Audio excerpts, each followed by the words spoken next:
Film की शुरुआत में हमें मेलिफिसेंट नाम की एक परी को दिखाया जाता है जो इंसानों के सटे सीमा क्षेत्र से जादुई जंगलों में रहती है और उसकी रक्षा करती है। जब वो छोटी होती है उसकी मुलाकात स्टीफन नाम के एक किसान के बेटे से होती है। दोनों रोजाना एक दूसरे से मुलाकात करते हैं और एक दूसरे से प्यार करने लगते हैं। जैसे जैसे वे बड़े होते हैं दोनों अलग हो जाते हैं। स्टीफन राजा बनने का सपना देखने लगता है और मेलिफिसेंट जादुई जंगलों की रक्षक बन जाती है। हेनरी नाम के राजा जादुई जंगलों पर कब्जा करने के लिए मेलिफिसेंट पर हमला करते हैं। मेलिफिसेंट राजा हेनरी को बुरी तरह से घायल कर देती है जिससे राजा हेनरी का जंगलों पर विजय पाने का सपना टूट जाता है। धीरे धीरे राजा की तबीयत खराब होने लगती है और वह मरने से पहले घोषणा करते हैं कि जो भी मेलिफिसेंट को मारकर खत्म कर देगा मैं उसे राजा बना दूंगा और अपनी बेटी लीला से उसकी शादी करा दूंगा। स्टीफन वहीं पर होता है और राजा की बात को सुन लेता है। राजा बनने के लिए स्टीफन रात के समय मेलिफिसेंट से मिलने के लिए जाता है और उसे पानी में दवा मिलाकर बेहोश कर देता है और खंजर निकालकर मेलिफिसेंट को मारने का प्रयास करता है पर उसे नहीं मार पाता। फिर वह मेलिफिसेंट के पंखों को काट लेता है और महल में राजा को दिखाता है और कहता है कि मैंने आपका काम पूरा किया, मैंने मेलिफिसेंट को मार दिया।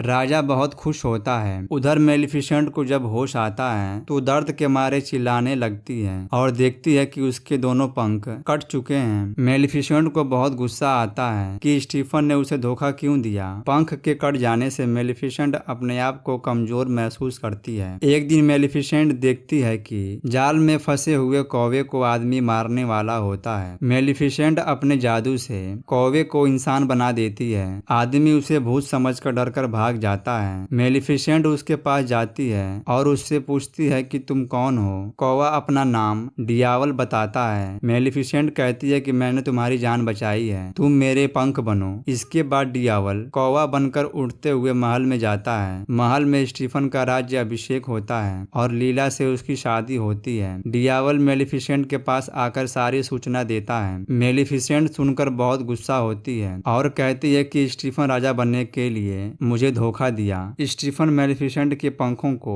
कांच के चैम्बर में कैद करके रख देता है। बहुत समय बीतने के बाद स्टीफन की एक बेटी होती है जिसके नामकरण और आशीर्वाद देने के लिए दूर दूर से सभी राजाओं और परियों को आमंत्रित किया गया होता है। नामकरण की सूचना डियावल मेलिफिसेंट को देता है। मेलिफिसेंट बिना निमंत्रण के महल में चली आती है। उसे देखकर स्टीफन भयभीत हो जाता है। मेलिफिसेंट अपने साथ हुए अपमान के बदले के रूप में नन्ही सी बच्ची अरोरा को श्राप दे देती है कि जब वह 16 साल की होगी तो चरखे की नुकीली कील चुभने से हमेशा के लिए नींद में चली जाएगी। स्टीफन मेलिफिसेंट से माफी मांगता है और श्राप को तोड़ने के लिए कोई उपाय पूछता है। मेलिफिसेंट बच्ची को देखकर दया आ जाती है और कहती है कि यदि कोई सच्चा प्यार करने वाला इसे किस करेगा तो इसका श्राप खत्म हो जाएगा और मेलिफिसेंट वहां से चली जाती है। स्टीफन 3 परियों को छोटी बच्ची की देखभाल करने के लिए सुरक्षित जंगल में भेज देता है जहां उसकी देखरेख 16 साल तक की जाएगी। महल में सभी चरखों को जलाकर नष्ट कर देते हैं और बचे हुए अवशेषों को काल कोठरी में बंद कर देते हैं। स्टीफन मेलिफिसेंट को मारने के लिए सेना की एक टुकड़ी भेजता है। मेलिफिसेंट जंगल को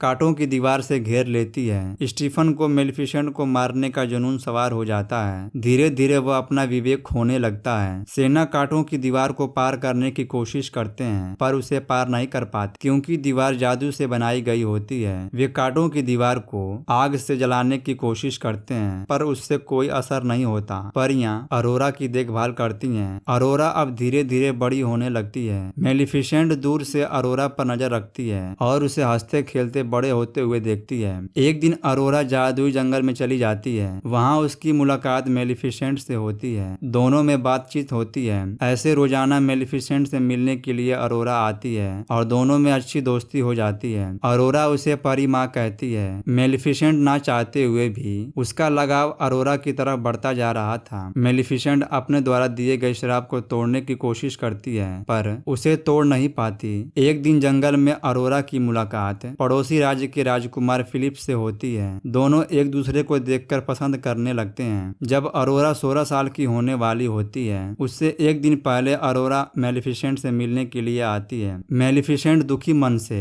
अरोरा को अपने द्वारा दिए गए श्राप के बारे में बताती है है। अरोरा सुनकर बहुत दुखी होती है और अपने घर चली जाती है। उस दिन उसे पता चलता है कि वे एक राजकुमारी है और अगले दिन श्राप के कारण नींद में चली जाएगी। राजा के सैनिक राजकुमारी को महल में लेकर चले जाते हैं और उसे काल कोठरी में कैद कर देते हैं, जिससे श्राप को तोड़ा जा सके। स्टीफन मेलिफिसेंट को मारने की प्लानिंग कर रहा होता है। अगले दिन मेलिफिसेंट का श्राप अरोरा पर हावी हो जाता है, जिससे अरोरा काल कोठरी में रखे चरखे के अवशेष वाले घर में चली जाती है। चरखे की कील अरोरा को चुभ जाती है, जिससे अरोरा मूर्छित हो जाती है। मेलिफिसेंट को पता चलता है कि एक राजकुमार जो अरोरा से प्यार करता है उसका अपहरण कर लेती है और अरोरा को जिंदा करने के लिए उसे महल में लेकर आती है। राजकुमार अरोरा को किस करता है, लेकिन अरोरा को होश नहीं आता। मेलिफिसेंट अरोरा से माफी मांगती है और रोते हुए एक किस करती है, जिसकी वजह से अरोरा का श्राप टूट जाता है और वह ठीक हो जाती है, क्योंकि मेलिफिसेंट अरोरा को अपनी बेटी की तरह प्यार करने लगी थी।